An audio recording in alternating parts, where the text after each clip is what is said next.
Dopo questa prima fase in cui l'ambiente... After the continental phase with rivers and lakes, the sea appears in the Dolomites history and dominates throughout many million years. Most of the rocks formations that now characterize these mountains are originated in this long period.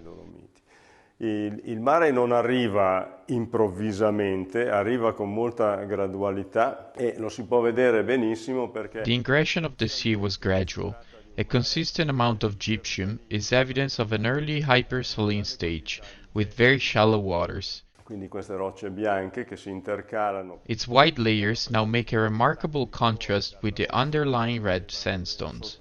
A questo bianco. È un ambiente che non è... Fossils are absent because life in this habitat was impossible.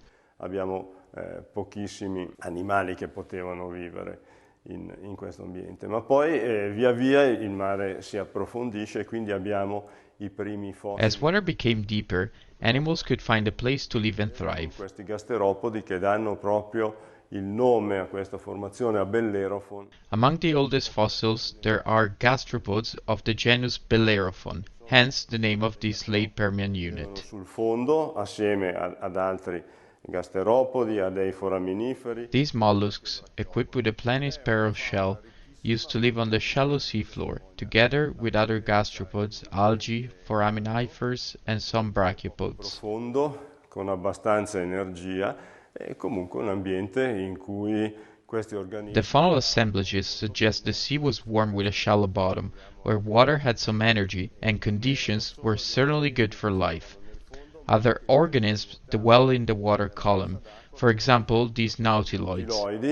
Che sono parenti stretti in un certo senso del Nautilus. After death, their shell fell on the seabed, where some of them became fossil. They are linked to the modern Nautilus, which is called living fossil by paleontologists for its resemblance with the 250 million years old ancestor. Che dopo morti cadevano sul fondo. Nella massa d'acqua c'erano anche dei pesci. Among nectonic animals, there are also few but very important fishes. Ma ne abbiamo alcuni assolutamente interessanti, che sono questo Archaeolepidotus leonardi is represented by a unique, well-preserved specimen collected in the 1950s. Certainly, tooth plates of Bobastrania are more commonly found. This fish had a high body and fed on small benthic mollusks which it sucked from the seabed and then ground by means of the pharyngeal tooth plates.